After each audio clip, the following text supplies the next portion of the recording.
This channel is part of the History Hit network.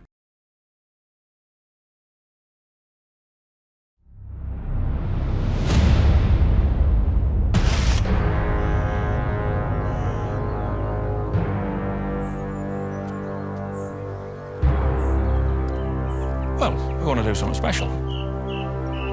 75th anniversary of World War II's begun.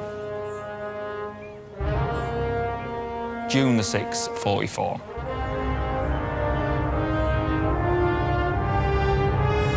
D-Day.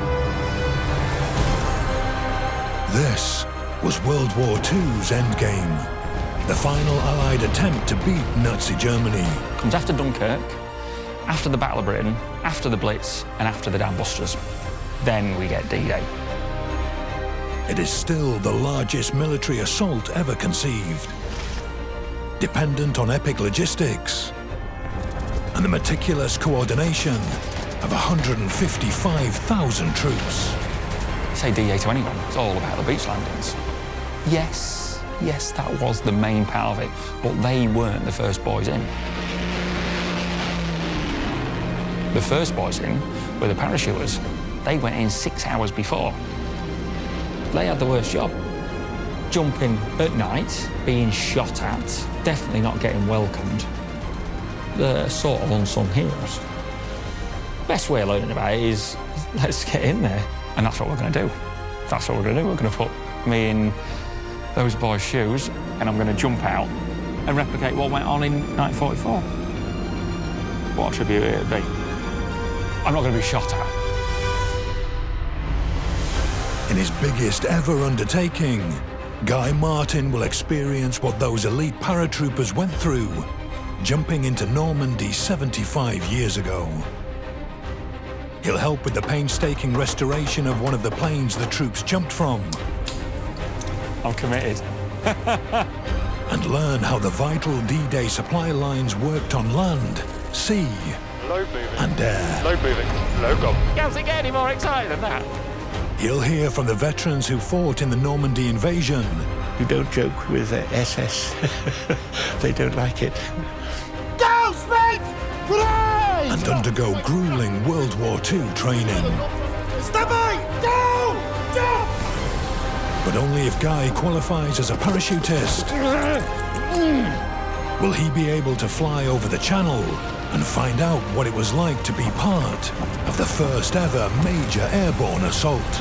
It's all right reading about it, yeah. The most complicated military mission in history.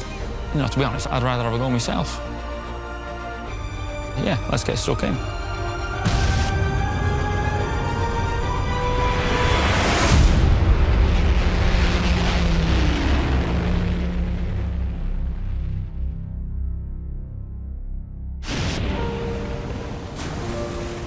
Nearly 5 years into World War II, an Allied force of 13 nations crossed the Channel to take the fight to Nazi-occupied France and meet Hitler's army head-on. Guy's parachute jump will be a tribute to one soldier in particular, a 20-year-old Royal Marine lorry driver called John Martin, Guy's late grandfather. I don't know what he's doing there. That's my granddad, my dad's dad. And then, I think that's me. That's what we went over for the 50th anniversary when I was at school. Yeah, giving him my granddad's car. Yeah, just giving him the front seats. We spent like 10 days doing it. It was great. Me, my granddad, and my dad went round all the places my granddad got to. It was great. I got a lot of time off school. It was great.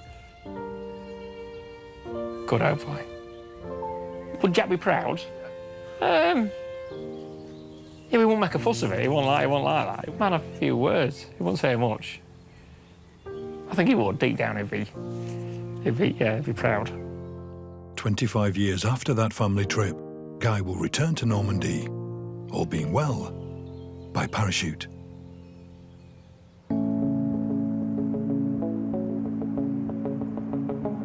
But first, every paratrooper needs a plane. The aircraft Guy is going to jump out of is also one he's going to help rebuild. He's brought his father Ian, a World War II buff, to a restoration in Coventry to start work on the plane that led the way on D-Day. It's 500,000 rivets. Oh, it's amazing. Want a fighter, want a bomber, just a bit of a cargo plane. Yeah, like the transit van, they want it. It was just unsung hero. Yeah, I like it. Workhorse. It's a Douglas C47, nicknamed the Dakota by the Brits who flew in it. I've got great faith in Dakotas. I'd jump out of a Dakota this afternoon.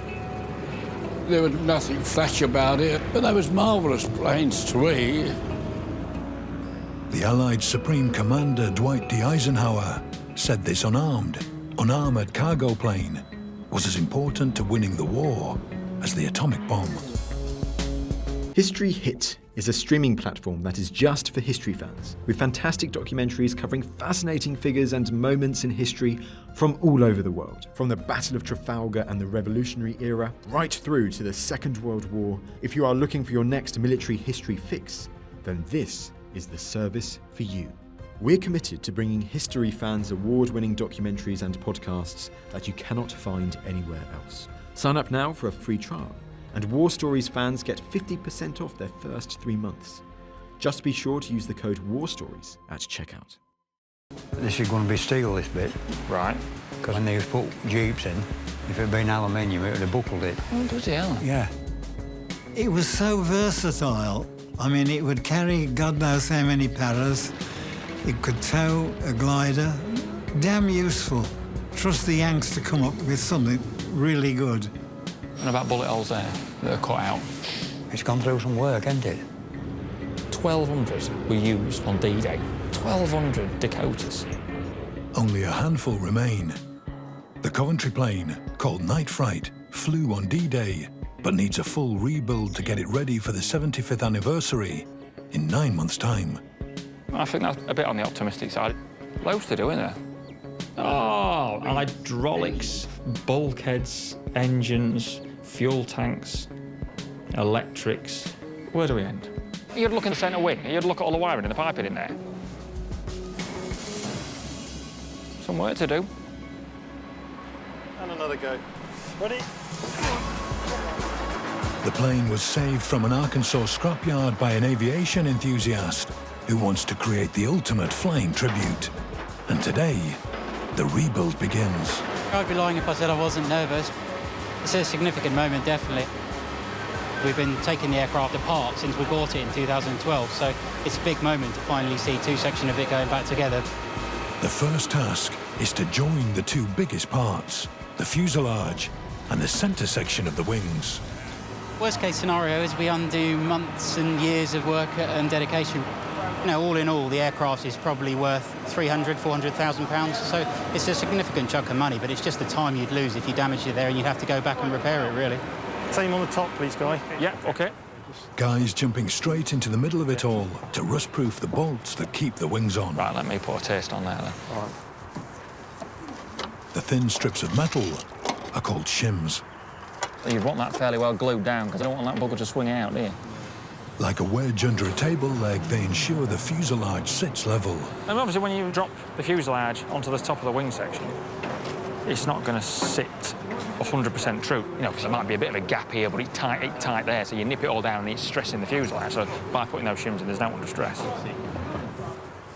The small restoration team are determined to prepare everything to an immaculate standard, even the areas that won't be seen. It's not about that, is it? It's not about seeing them. It's just making, you know, so it'll last another 70 years. Longevity. Yeah, this job's simple, but it's either right or it's wrong, and that's the right way to do it. Come forward as well. The Dakota is one of the world's most successful aircraft designs. It is made of metal.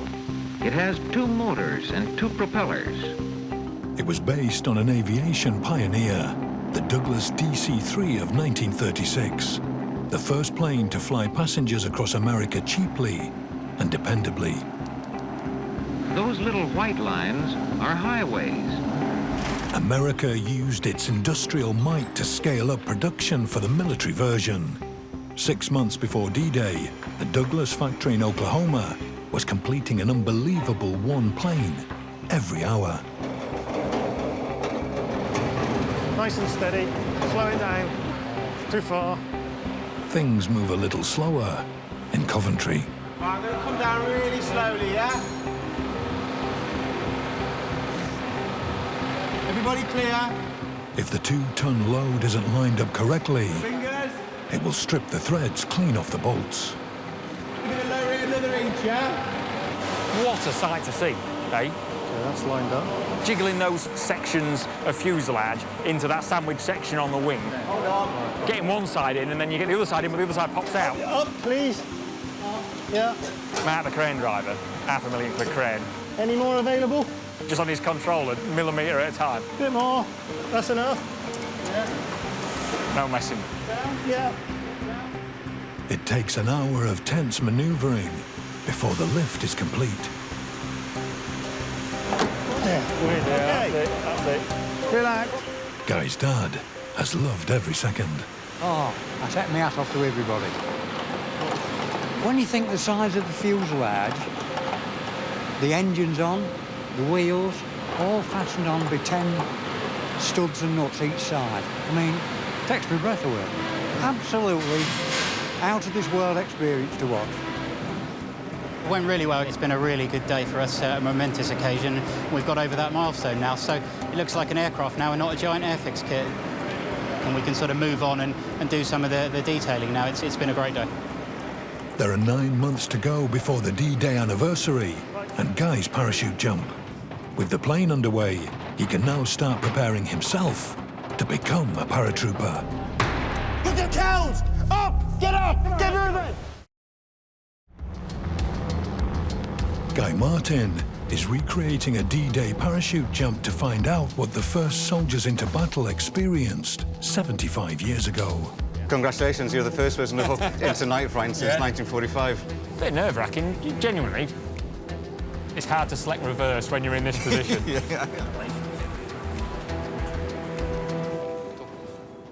The mission Guy will train for was the opening stage of a massive plan where the Allies would take the fight to Hitler. June the 6th, 1944, when from England came the conquest of German-occupied Normandy. With 200,000 vehicles and 155,000 troops, the invasion was like transporting a small city across 100 miles of water overnight, in secret. This is it. They're on the beach. The mind recoils from the dimensions of it all. Known as Operation Overlord, it was planned by some of the war's most brilliant strategists. Back here. Left. My left. Its success depended on basic logistics. If the Allies could storm 5 Normandy beaches, codenamed Utah, Omaha, Gold, Juno and Sword, and build up their forces faster than Germany, they'd win. All right, Normandy coastline. What we've got here, Utah, Omaha, the 2 American beaches, you got that? These 2 are where the American troops come up, yeah, right? And then we've got Gold, British troops are coming up here.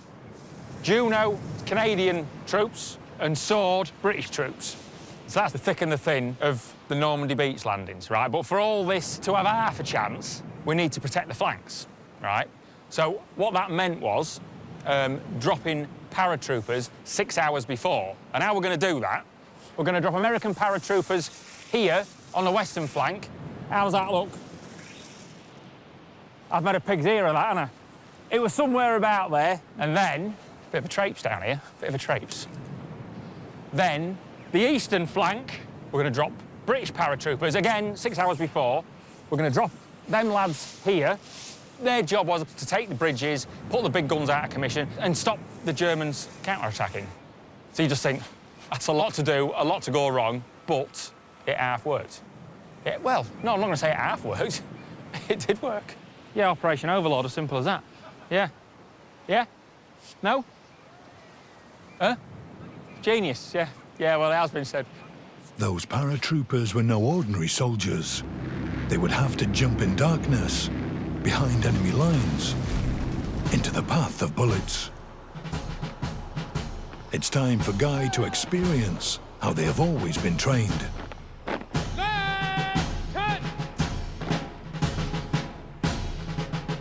His paratrooper training starts at the Catterick Garrison in Yorkshire. It's here that the Parachute Regiment make their recruits ready for anything. This part of the army is on permanent readiness. Packed bags are kept by desks because these soldiers must be able to parachute into a battlefield at a moment's notice. The regiment takes its history very seriously, with famous D-Day operations being taught to every recruit. Our 0500 9 Para were forced to engage Germans with hand-to-hand combat. And that's what we're trying to instill in you guys. No matter how hard it is, there's always something more to give. Paratrooper selection has always been tough. Only a certain breed will do. All right, mate. What are you doing, scraping anyone up? The most daunting selection exercise is the Trainasium. Stand by! Go! The Paratroopers assault course. Go! Where everything is harder at height. We have quite a lot of ankle breaks and that way. Yeah. Yeah, a lot of lads end up like dislocating the knees. 60 foot, yeah. You are a bloody height. Before teenage recruits may jump from a plane, they must prove they're fearless. Guy will also be tested. Stand by! It's a process that hasn't changed since 1944. Go! Guy will have to do the same thing. I don't think that looks all right, to be honest. But he has no sympathy for a nervous recruit. Go on! Go on! Go on! Go in! No! Keep your arms up! There's no pressure out, but you're holding the whole job up, mate. Look at me! Keep going! Get your arms up! Get your arms up! Get your arms up! Compose yourself. Come on. Foot. Lift it. You're not going to fall. It's just learning to have confidence in what you're being told. Lift it! Lift your foot! Lift it! Right. Stop. Next foot. Jump out, please, Sergeant! Shut up. Get your foot over now. Can you hear me? Lift your foot! Get up! Right, stop. Fair play. Fair play. He's done it.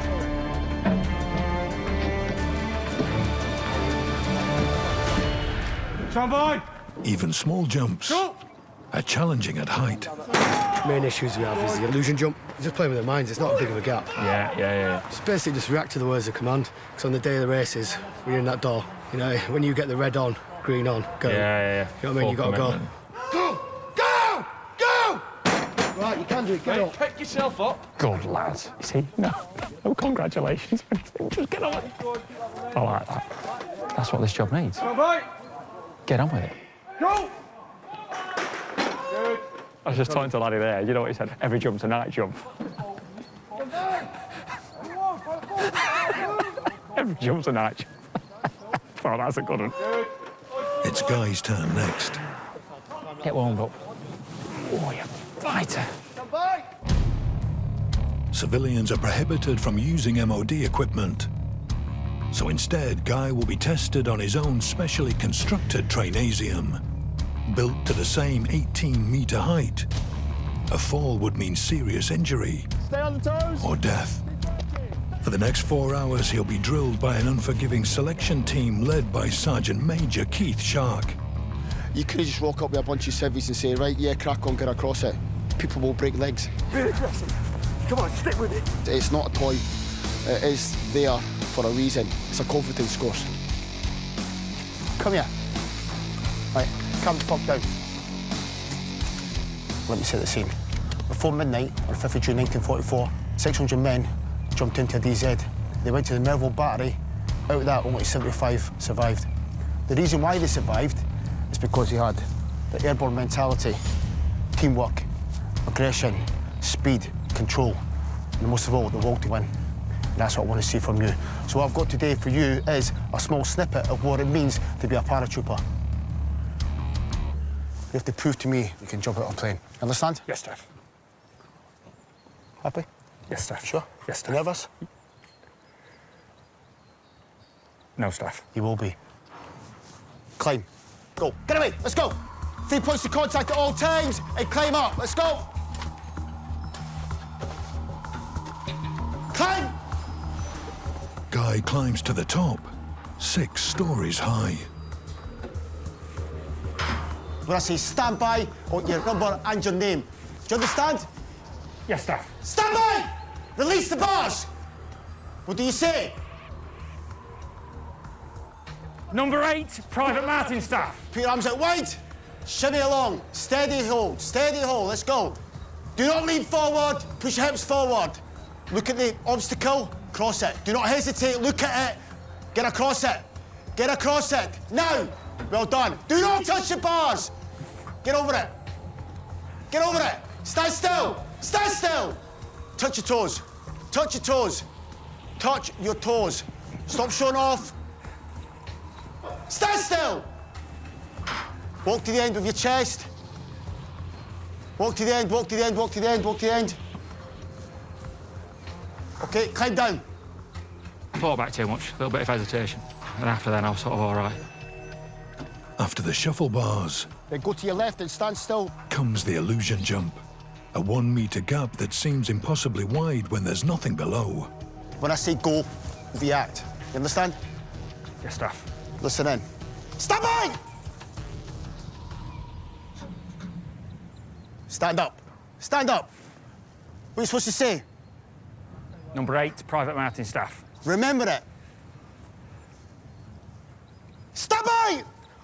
Number 8, Private Martin, Staff. Go! Jump! Go! Keep going! Keep going!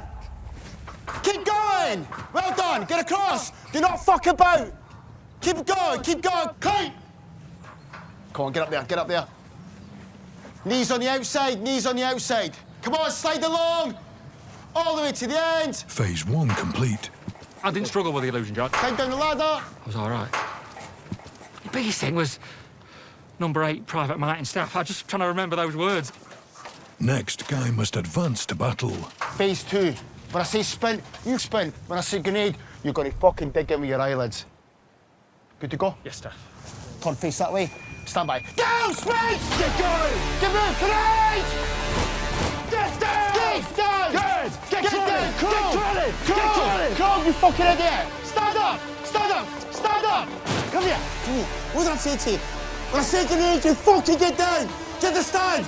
You need to get down! You get fucking killed!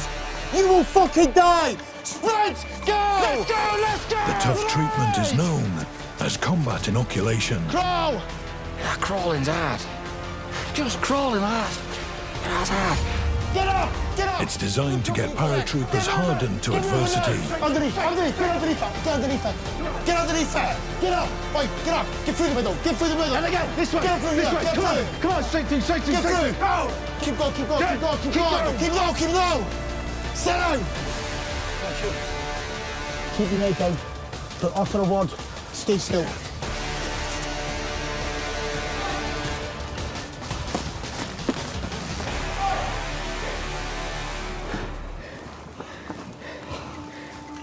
Guy's getting one afternoon of robust treatment. The recruits of World War II went through months of it. They knocked the sugar out of me in no uncertain manner, like, you know. I thought, what the hell's happening here? And a bloke pushing his foot on my back to make sure I got down in the water. I thought I was a kingpin until I went into Paris, you know. Right, staff. I'm going to bring him up. The hardship breeds something that is crucial to those who are first behind enemy lines. A brotherhood. You know, we all tried to look after each other. The comradeship in the Paris was actually unbelievable. Stand up. Phase 2 over. Phase 3, close in and kill the enemy. Follow me. He's proven he can get to the front line. Smash as hard as you can. But can Guy fight? Stand forward. Milling is the final chance to show that he has the requisite never-say-die attitude. He'll be fighting Afghanistan veteran, Sergeant Major Sean Vine. Good to go. 1 minute of your life. Come, shield.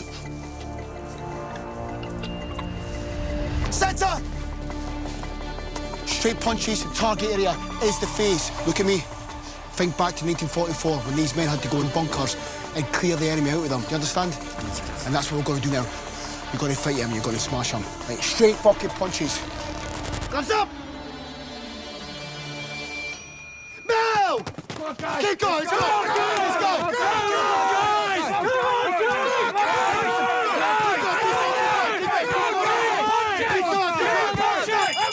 Stop! Up! Get over here, get in the corner, get in the corner, get in the corner! That's what I want, and that's what I want. Keep it going, yes? You know what's coming now. Centre! The multi-men! Gloves up! Fucking smash each other! No! Go on, guys! Keep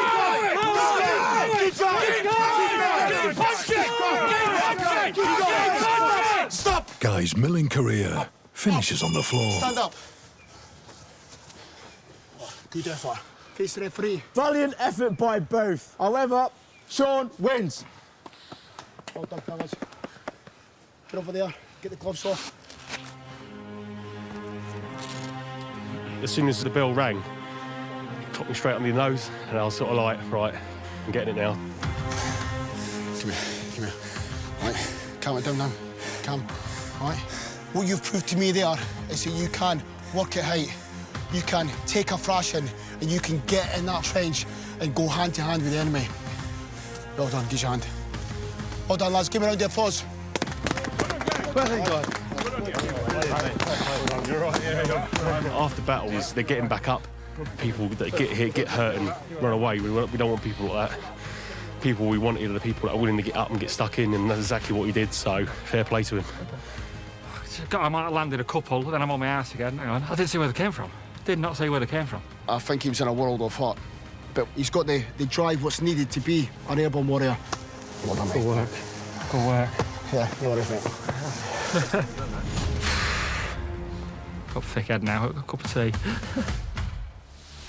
Arms out into the free fall position. Guy's training now goes up a gear as he makes his first ever parachute jump.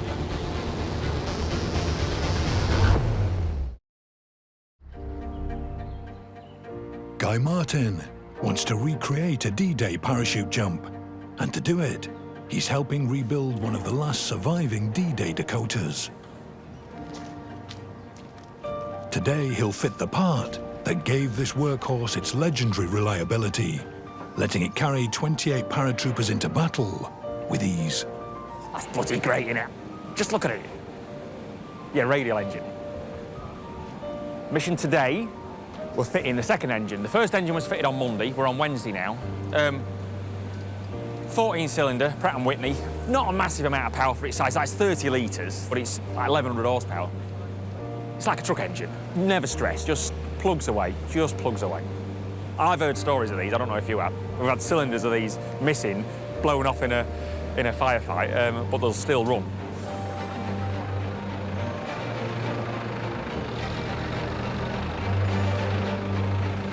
Each engine weighs more than half a ton. Yeah, she's coming. She's coming, mate. They were reconditioned by specialists in America at a cost of £40,000 each. Those stanchions have never been on this airframe before, so this might need a few love letters and a bit of caressing, a bit of a gentleman's touch. What do you want me here of? Cheers, boss. The engine is attached to the airframe by just 4 bolts, but the bolts won't slot in until everything is lined up perfectly. Jiggling match, boy. She's a jiggling match. She's teasing us, boy. She's teasing us. Wartime machinery requires a robust approach. One big hit is much better than millions of little ones. Yeah. Yeah, she's in, she's in, she's in. There are 6 months to go before Guy plans to jump out of this plane. Don't worry. Do not worry. They're not going to drop off. I'll tell you now. They aren't dropping off. With the heavy engineering dealt with, the team can turn their attention to some of the D-Day details. The lead plane of every squadron was fitted with the latest radio technology to help the pilots drop their paratroopers at the correct location. Night Fright hasn't worn this special aerial since 1944. Yeah, what we've got here is the Eureka Rebecca pathfinding system. These fellas here, well, not fellas, because the girl's called Rebecca, and then they would drop a bloke in a field. He'd have a transponder box with him called Eureka. Eureka would talk to Rebecca through beeps and like an oscilloscope wave, lefts and rights and lefts, and that'd get the Dakota going in the right direction until we've got equal waves left and right. That means we're dead ahead, lads out the back, jobs are good. Jobs are good. A secret group of paratroopers were entrusted to deploy the Eureka boxes behind enemy lines. The Pathfinders. I think they trained us to believe that we were quite wonderful. They would be the first to land in Normandy on D-Day, operating under the cover of darkness. They made us have carrots because they said by having a lot of carrots, they said we could see better in the dark. 20-year-old Bob filmed here, and the other Pathfinders would have a crucial part to play in ensuring the accuracy of the mass drop. When we got on the plane, there was a lot of joking, but I noticed that it gradually slowed up, and then people were very quiet. The Pathfinders would have just a 30-minute head start to set up the Eureka radio beacons that would guide the rest of the fleet in. A Spitfire had gone out to see where we were going to land, and it had a photograph to show there were no enemy there. The German camouflage must have been quite wonderful because when we landed, it was like in a wasp nest. Bob had been assigned 2 bodyguards, but one was immediately shot dead.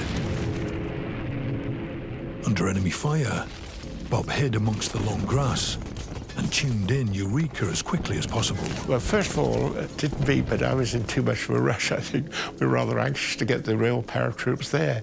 And I found that the beep was just very faint. And then it came on louder and louder. Then I could hear the aircraft itself. Bob's mission was a success, with hundreds of troops landing safely at his drop zone. But not all the aircraft that delivered them got away. I always remember it was a Dakota. It was on fire, and the pilots just kept going until they did the job. And then they crash-landed, which was terribly upsetting. The paratroopers saw off the Germans and rushed on to their targets, leaving Bob and the 3 remaining members of his unit to guard the whole drop zone. Unfortunately, coming towards daybreak, the Germans came back, and that caused us some trouble. They brought a tank in, and one blew me up. My hair got burned, my face got burned, and I just felt dopey. Bob was captured. After his wounds were treated, he was handed over to some of Hitler's most fanatical troops, the SS. Unfortunately, they found out I was a Pathfinder. They kept asking, how many units, how many more are coming, where are you going? It went on and on and on. I tried to joke once or twice. That was rather a painful experience. You don't joke with SS. They don't like it. Once you've been hit once, the pain is not so bad the second time.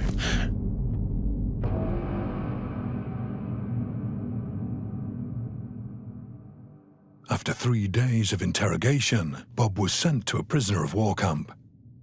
From his hospital bed, he worked on the escape committee. While work continues in Coventry fitting the Dakota's tail. Okay, you ready when you are? Yeah, ready.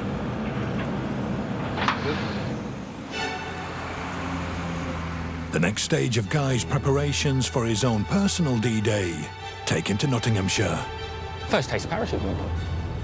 I've no apprehension at all about what's going to happen today.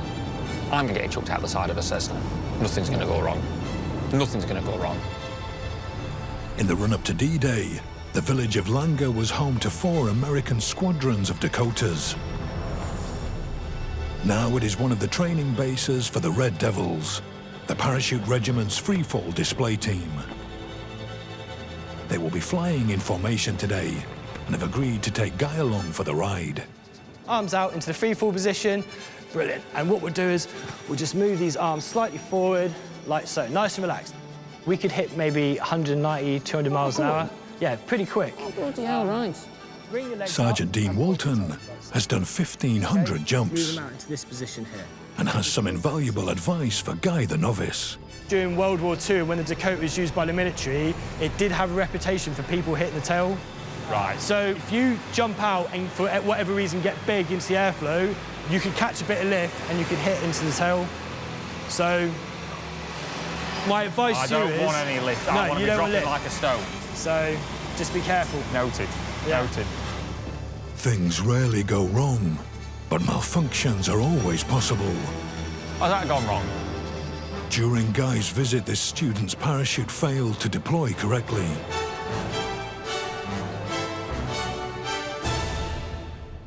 Emergency procedures are well drilled, and the reserve parachute is used instead. Oh, look at that. What's he see? What was he panicking about? He's got down. No one's died. And with that, it's time for Guy to jump out of a plane for the first time. He'll be strapped to Sergeant Walton as a tandem. The jump comes with its own hazards. I'm not very much of a deodorant wearer. I always stink. I don't know what's today's level like. I've done months on the ground in Afghanistan. Right, so yeah. I'm used to it's fine.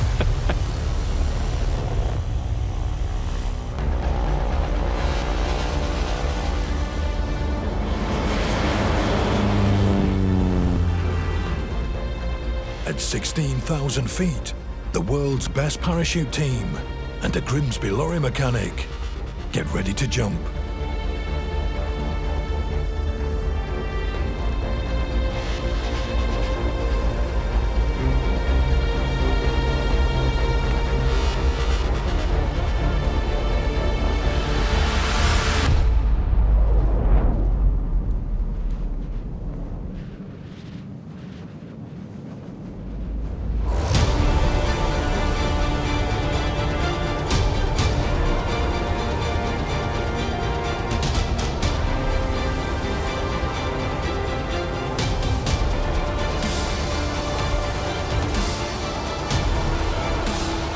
At 6,000 feet, after 50 seconds of precision freefall, it's time to pull the chute and decelerate by 100 miles per hour.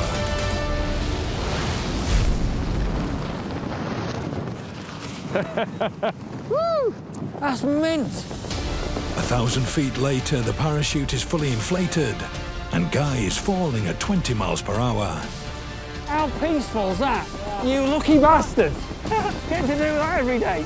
I've never done out like that. I have to pop my lug holes. Right, here we go, ready?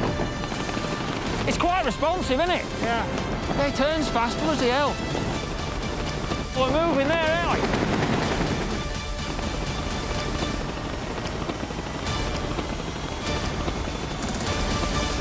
Legs up. Yeah, legs are up now. Legs up, put your toes. Point my Put your toes. Point my Put your toes. Point my Put your toes. Put your toes. Put your toes. There we go, dude. That was brilliant. You can stand up now, mate. Dean, you're the man. Thank you very much. No problems, buddy. Think you got someone who enjoyed it. There might be a little bit of apprehension when it's me that's having to jump out the door. I was strapped with Dean. I had no say in what was happening. But when it's me jumping out in France, yeah, it's all on me. I'll be all right. I'll be all right. Yeah. Oh, thank you very much, Dave. It's been bloody great. No, it's been an absolute Bloody pleasure, great, guy. mate. No, I'm Thank glad you enjoyed it. Back at Coventry, Night Fright's owner, Charlie Walker, has made another acquisition. Yeah, pretty cool. Yeah, amazing. It's a scrapbook from a Dakota pilot, an extraordinary, never-before-published view of the war. That's the original, hey? What mementos to be looking back at. Amazing. What else have we got? That sort of gives you an idea of the scale of it like that. Yeah, size of the Dakota compared to the Spitfire there. These guys would have very limited experience flying in tight formations together, so, you know, very little combat experience. You imagine it's pitch black, everything's kicking off. You know, you've got people dropping paratroopers in the wrong places, aircraft bashing into each other in the formations, you know, let alone... that did happen? Yeah, it's chaos, absolute chaos. Bloody hell. So these are pretty cool as well. I mean, it wasn't just that D-Day was dropping the paratroopers, you know, these guys went on... Everything that came in afterwards, yeah. Exactly, yeah. They're then on to resupply missions and, you know, evac missions, so you can see that will be a flight nurse stood in the cargo door of the C47 there. Remember? Fairly well back, but he's still got a smile on his face. He's still loving it, isn't he? Yeah. Dakotas had carried medical supplies in Burma, North Africa and Sicily, but their role evacuating 100,000 Normandy casualties would be their finest hour. The nurses on board would become known as Flying Nightingales. It was a lovely plane. I was very fond of it. When you got in, it was filled with ammunition or medical supplies, so you sit on an ammunition box. And that was all the luxury that we got. And then you were given a parachute. You can use that chute on the way over if you're attacked. Coming back, they took it off you because you have to stay with the patients. Yes, which is fair enough. Flying Nightingales would play an invaluable role, but they'd always be second to the aircrew. They had a good dinner when they landed. We got egg and chips. We were paid 8p each trip. Yes, they didn't put much value on us, no. Margaret and her fellow medics would spend over 2 months taking home the wounded from D-Day and the fighting that followed. I've not thought about this for years. It's memories that you want to keep to yourself.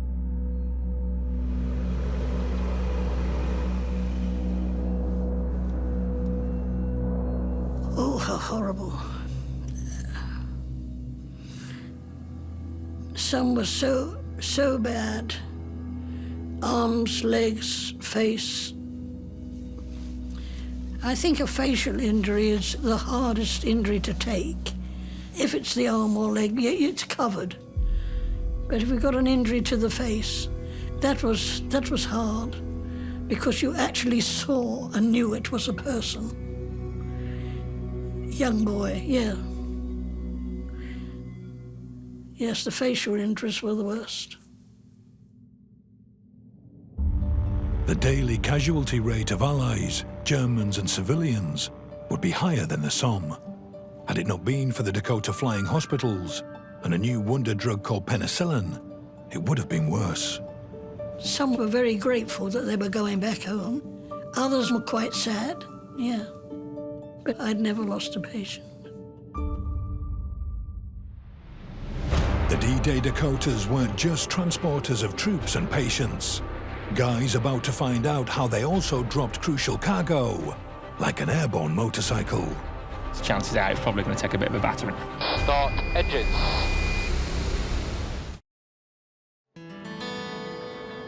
The restoration of the D-Day Dakota that Guy Martin wants to parachute out of is progressing slowly. Well, come on, let's get these buggers on. Spares are in short supply. These parts salvaged from a wreck in Bolivia have finally arrived. And that's it. 3 months after payment was made. It's been a massive, massive coup for us. These are hot ticket items.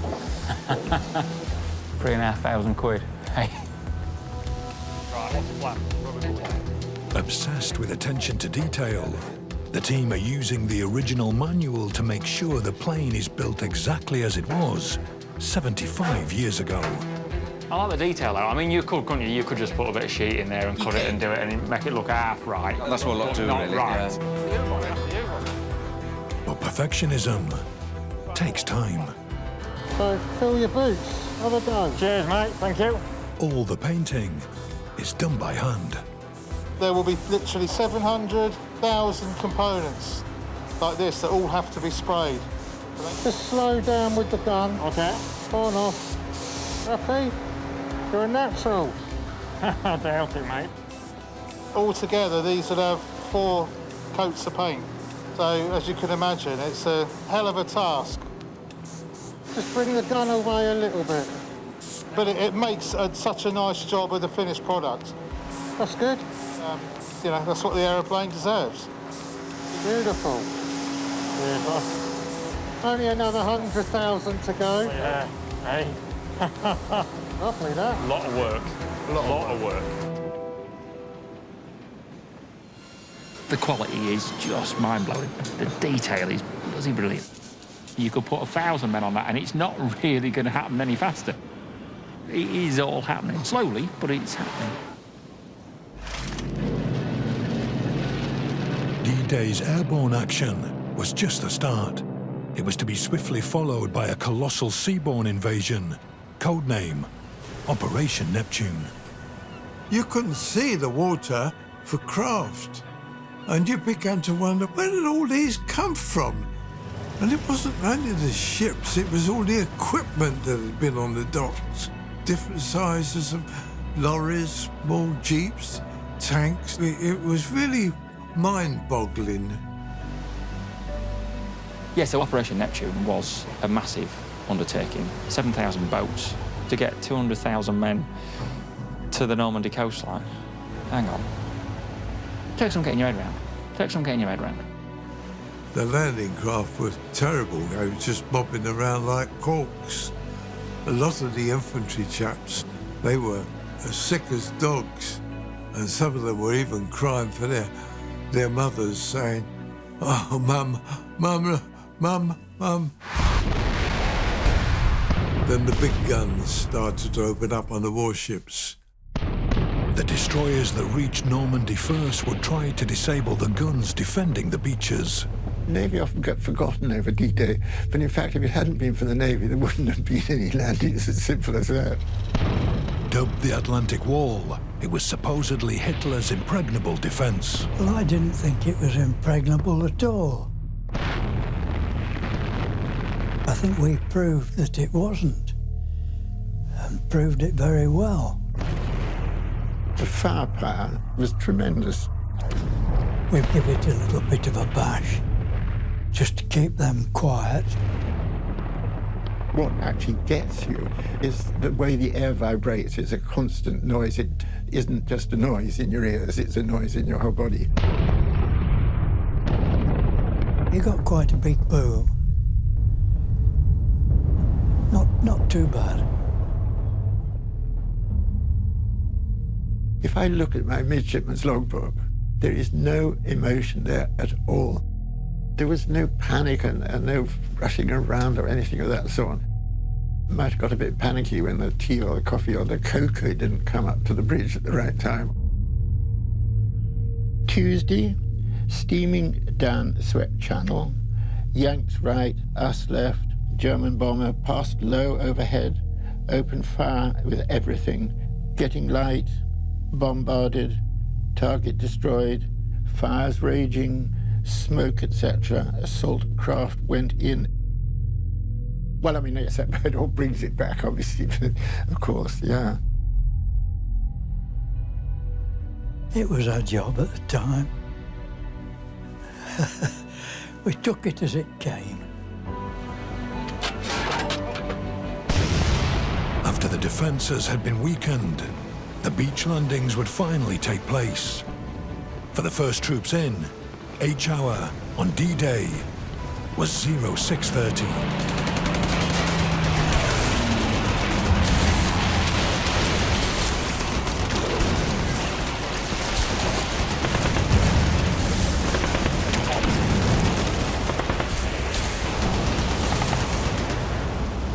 There were 10,000 Allied casualties on D-Day, and while tragic, the losses were a quarter of those expected. Attention now turned to resupplying the front line so the invasion could advance. One vehicle that would be instrumental was an amphibious lorry nicknamed the Duck.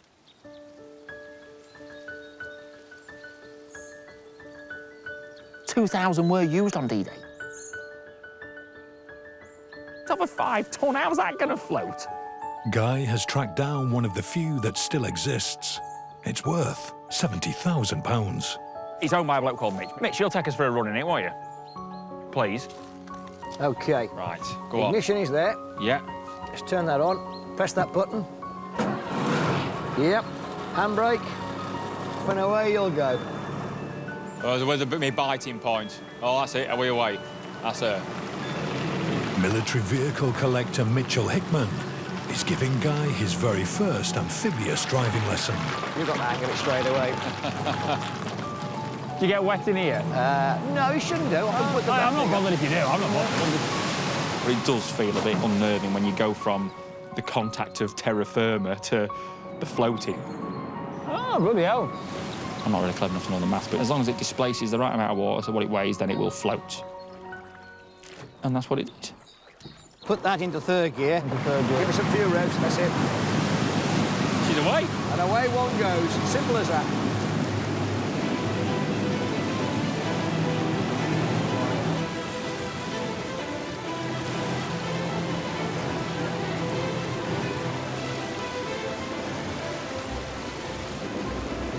Quite manoeuvrable, quite responsive. Let's see how it deals with the weight. It don't bother it, does it? It's great. Was he great? Was he great? If you can try and imagine what happened on D-Day. The lead flying around, the shells going off, the total chaos of it all, really. You've got to look at the ages of these blokes as well. Yeah. A lot of them are 18, 19. You try and imagine what you were like at 18 and 19.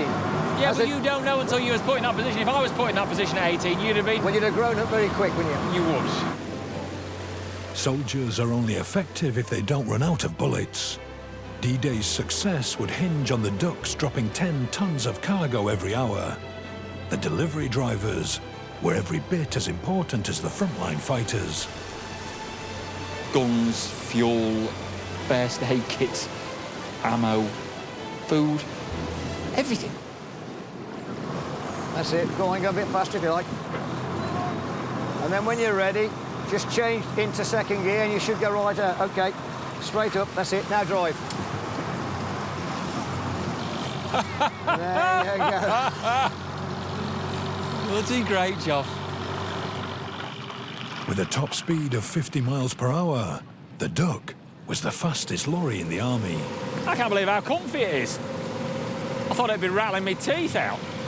After D-Day, it would be instrumental in helping the Allies push on to Berlin. Are we going to give it some berries?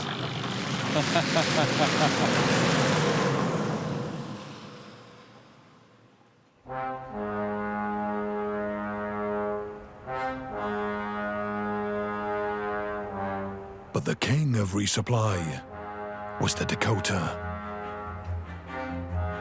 47 Air Dispatch Squadron was set up specifically to deliver cargo to the front line on D-Day. 75 years later, they're still doing it and still paying tribute to the Dakotas that were originally used. To learn more about their airdrops, there can be no better cargo for someone with Guy's background than a paratrooper's motorcycle, the Flying Flea. Yeah, throwing motorbikes out of planes. Yeah, what better way to keep the troops supplied with the gear that they need to go forward? And a motorbike is a bloody handy piece of kit. Radio transmissions could be intercepted, so motorbikes were used to deliver messages instead. Guy is going to see if one of the last remaining examples of these 125cc Royal Enfields can really survive an airdrop. You managed to find a bloke who owned one in its original bird cage, which is what it used to be chucked out in to keep it protected. So Matt is the bloke that you've talked into allowing us to chuck it out the back of an aircraft. How you talked him into it, I don't know. Helping Guy and primary school teacher Matt make the first motorcycle drop since the war will be a team from RAF Bryce Norton, who are experts at parachuting military cargo accurately.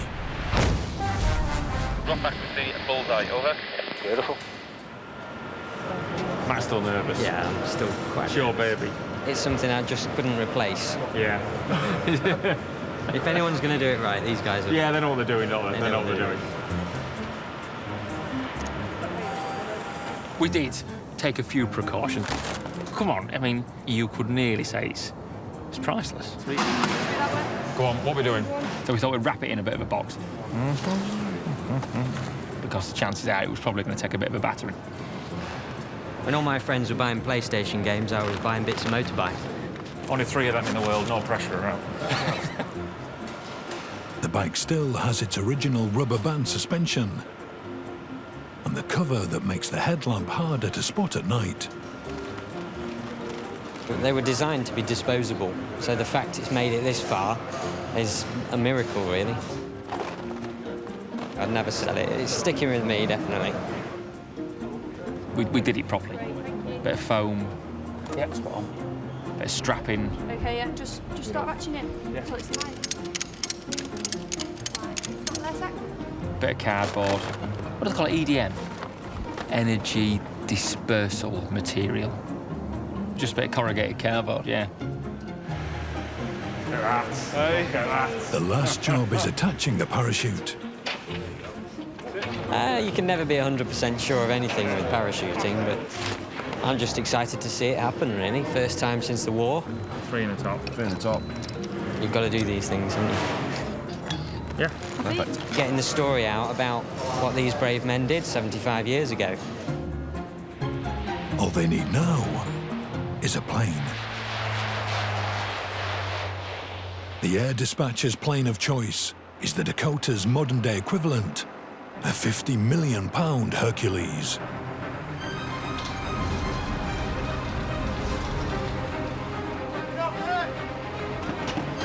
The line that will pull the parachute open is clipped onto the plane. So you'll do this for when you're jumping as well. That pulls that. Boom, there you go. Stay line up, DCC. The flying flea is secured behind another training load. These 4 full ratchets on me.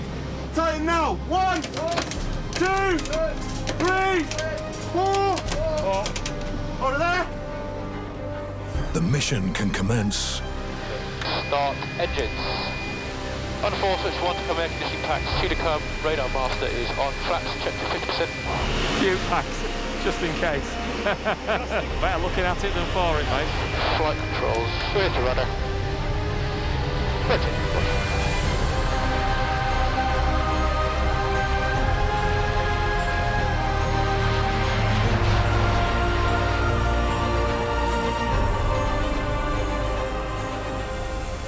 On D-Day, Dakotas flew low to try and maintain the element of surprise.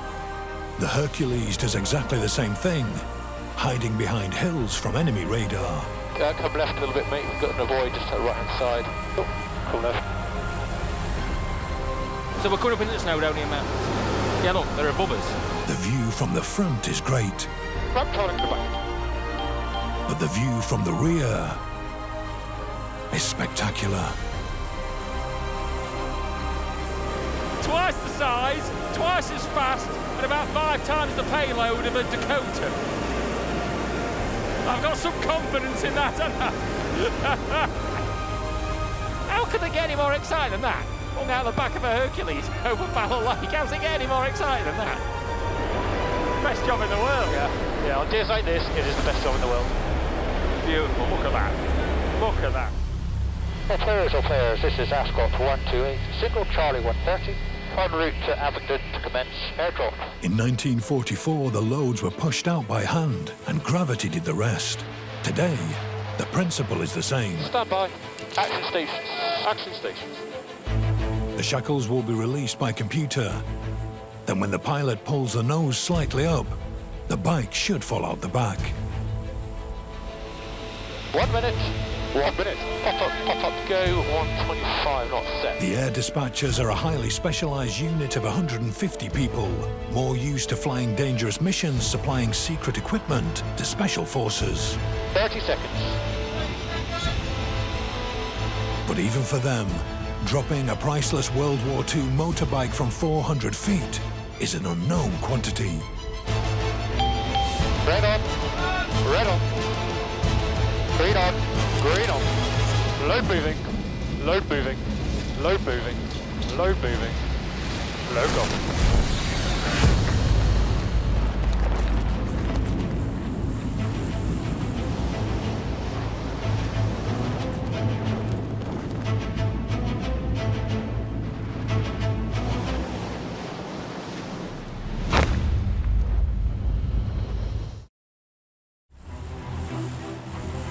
Guy Martin and the 47 Air Dispatch Squadron have just airdropped an incredibly rare Paratroopers motorbike for the first time since World War II.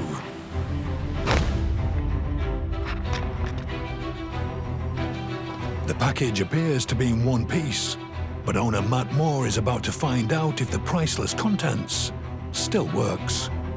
You can just see the back wheel, I think. You can see part of the frame.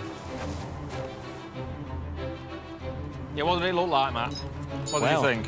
It seemed to be very low. Canopy took a bit of time to open. It certainly improved its top speed anyway. Yeah. It made a bump when it landed. Oh, did it? Yeah, you could hear it from where we were. Looking promising. She's all there, mate. Looks good, doesn't it?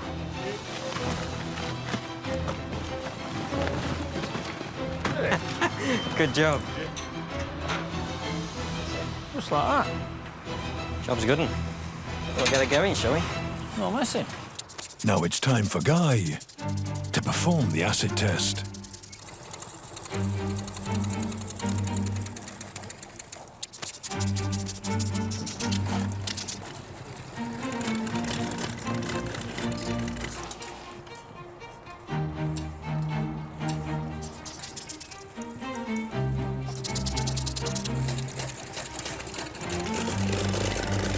You're away.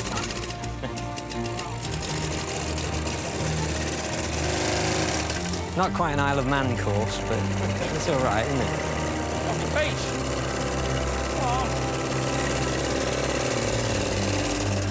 When you ride it, it feels really fast. When you look at it, someone else riding it, it looks really slow.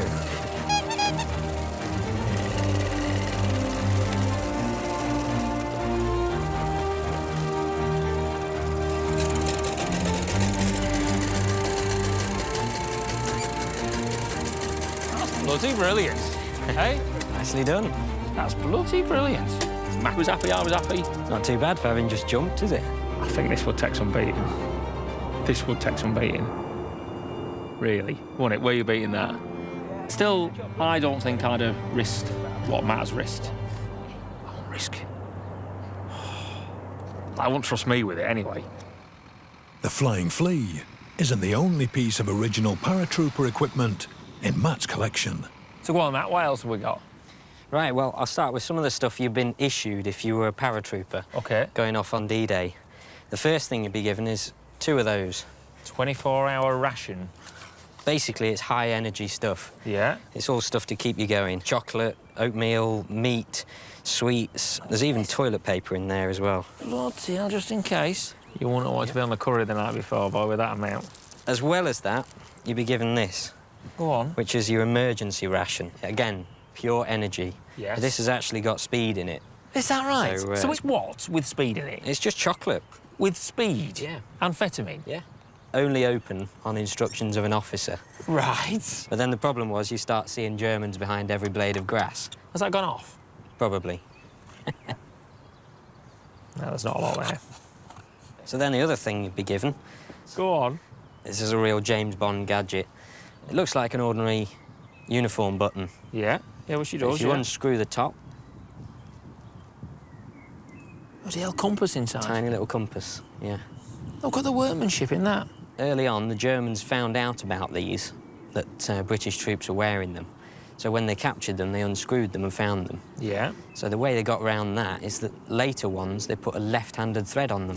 So the Germans tried to unscrew it and just tightened it up. They never found them after that. Is that right? Yeah, Matt, thanks very much. Bloody brilliant. Back at Coventry, the build is behind schedule, but work has started on the cockpit instruments. You need to see that, boy. And if you want to see what fuel level you've got in each tank, just turn the knob. Right-hand main, left-hand main. How tricky is that? Original wartime parts are being sourced from all over the world. With all these shackles, I mean, these have been dug out of French fields. And then we've got the tow rope. Nylon rope had only just come out. It's got communication wires threaded through the centre. You see, in the middle of the bloody road. A tow rope, because after Dakotas had dropped their paratroopers on D-Day, they would make a second journey over Normandy, towing gliders behind them. It's all right dropping paratroopers off, you know, like a stick of 12 that's jumped out. You know, they could be spread, at the best, over 100 metres, you know, at the worst, over miles. If you're dropping them in a glider, we could keep the force united, you see. That carry 25 men, right? So we could have fuel in there, we could have a jeep in there, and we could have artillery in there, like a big gun, so we could do some damage. Like the Horser, what this was towing, right, it's the size of a bloody Lancaster bomber. These wooden giants were flown by some of the Air Force's true mavericks. We'd volunteered for something dangerous. We were not to be disappointed. The Horse was a masterpiece, really. I would hazard the guess that it was the best glider that any country turned out during the war. There are two ways you can land a glider. You can glide in nice and gently, or you can stick the nose down and dive like hell and get down as fast as you can. With no armour or weapons, you chose a steep, fast landing if you were being shot at. As we flew in, there was a line of tracer came up in front of me. Now, that was a chap aiming at me who was a very bad aimer. You're completely defenceless, you're at the mercy of the gods. I was landing with a tailwind of about 27 knots, which is not the way to land. I could see some trees coming up, so I slammed it down on the deck and, in so doing, dinged in the nose wheel. So when ultimately we came to a halt, we were distinctly nose heavy, with the tail up in the air. We all walked out. The explosives carried in Laurie's glider would be used by paratroopers to blow up Troarn Bridge on the eastern flank. I didn't know it was the most important bridge at the time, but I'm not letting anybody forget it now. It wasn't just a one-trick pony. You could use the glider again.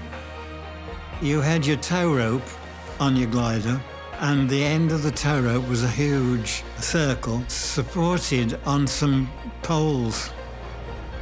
And the Dakota particularly was good at this, and it would come in as about, well, 0 feet pretty well, with a hook, and catch onto this circle, and the glider pilots would suddenly get jerked like that. It was absolutely incredible.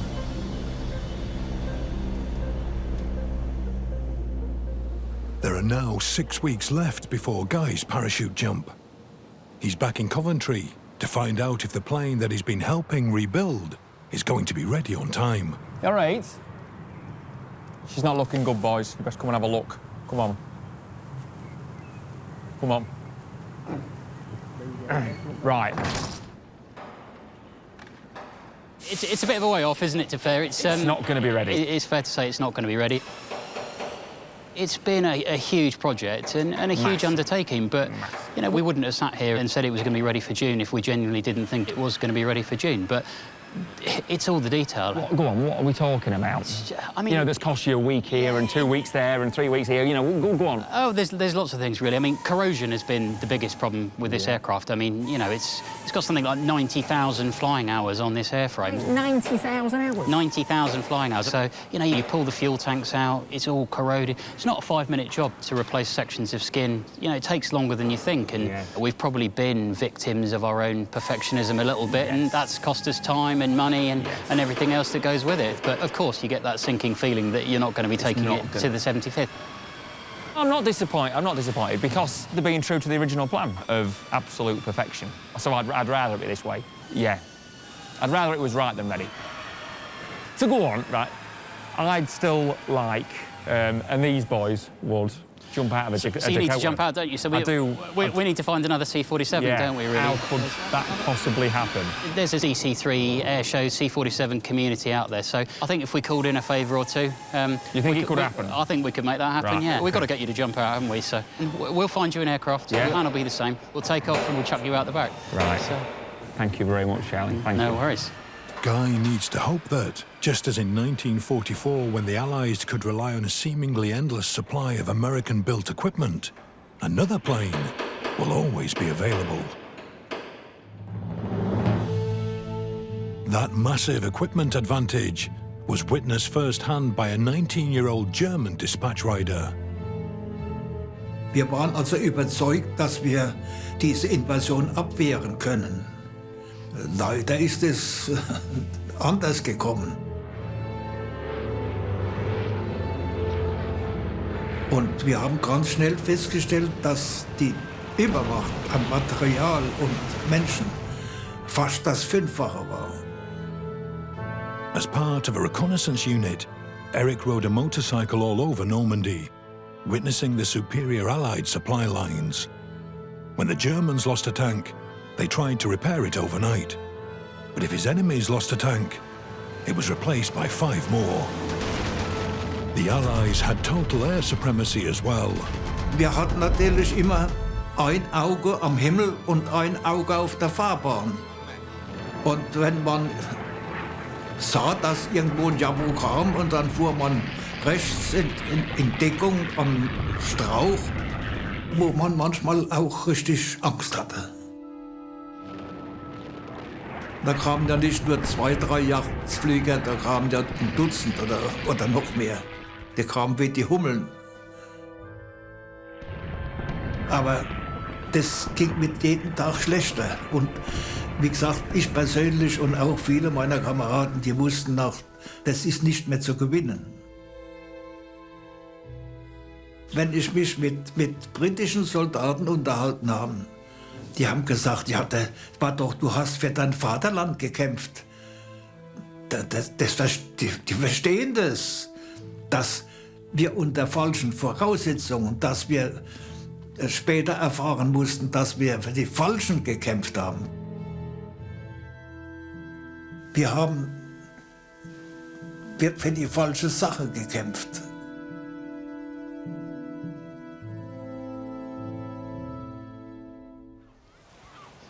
Today, the Normandy battlefields are a tourist attraction, and it's where Guy will visit next for the most important part of his D-Day adventure.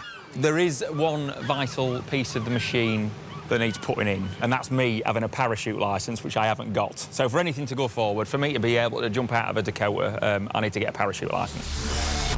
But I want to jump with an original parachute, which is a round canopy, and to be able to jump with one of those, I've got to go do it in France. So we best go for a look. Go!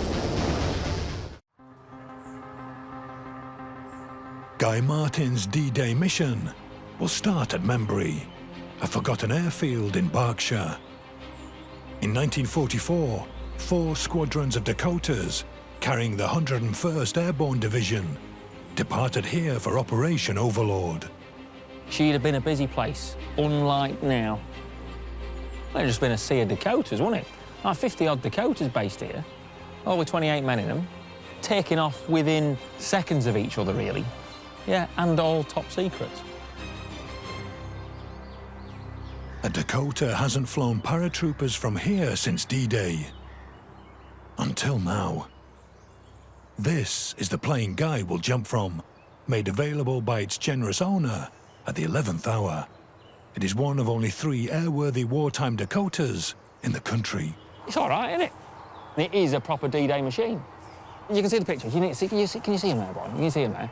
The top line of how many aid missions it's done, how many paratroop missions it's done, how many glider missions it's done, and then the train at the bottom is the resupply. Peachy. Guy will use this plane to recreate Mission Albany, flying from Membury to the exact coordinates of a D-Day drop zone by Utah Beach. Pilot Charlie Walker will be in the cockpit. And then run into the drop zone across this way. So essentially what we're doing is retracing their steps from Membury 75 years ago. 75 years ago. Which is pretty cool, really. A momentous day. It will be. Fingers crossed.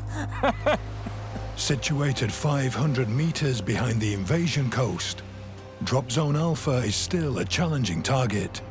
Surrounded by hazards, Guy will have to land in a field just 150 metres square. Yeah, nervous.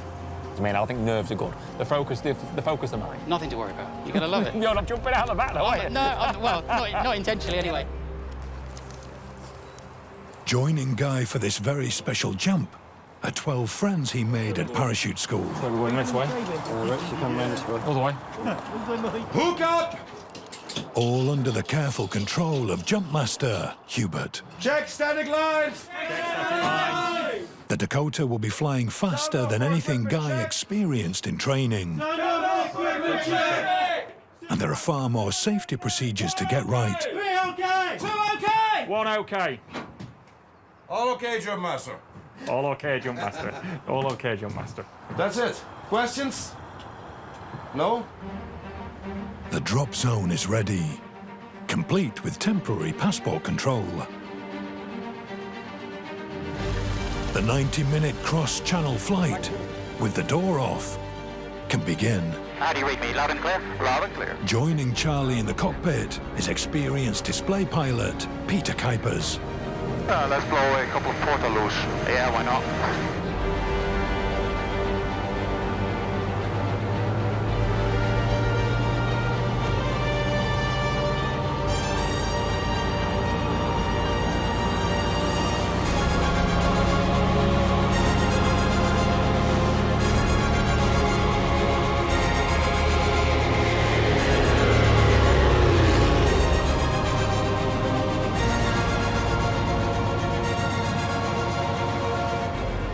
I remember well, our colonel said, "We have got the plum job in the invasion." The sound of the aircraft above was deafening. You couldn't see the sky for aircraft. I don't think you gave any thought about whether it's dangerous or whatever. It didn't enter your head. When we got over the French coast, the anti-aircraft fire started, and that made us think a little bit. Can you see it? Get ready! Get ready! I thought, well, blimey, we ain't going to be able to see anybody. We didn't have to see them, we knew where they were. When you see all the bloody shells whipping up at you. Hook up! Hook up! 6 okay! 5 okay! 1 okay! 3 okay! 2 okay! 1 okay, Jumpmaster. This is what we trained for. We never had any hesitation at all. Stand at the door! This is what helped to win the war, because there was this very well-disciplined soldiers, sailors and airmen who were actually running it on the front line. I don't know that I've got a lot of knowledge of today's 18-year-olds or whatever, but I'm hopeful that they would do a similar job. Drops on 11 o'clock. Go! Jump in, jump in. Guy leads the way into the 90 miles per hour airstream. Oh, we've got a bit of a twist on. Guy's parachute has multiple twists. But he frees himself. Jump in. Jump in. And the sky is full of the first Membry to Normandy mass drop in 75 years. Jumpers out. Jumpers out. Now you can feel it's already a bit lighter. Yeah. No hesitation at all.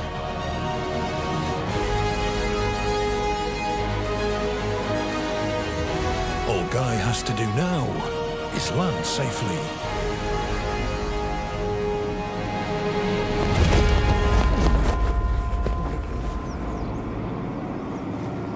Oh, be all right, mate, if it wasn't an electric fence. Oh.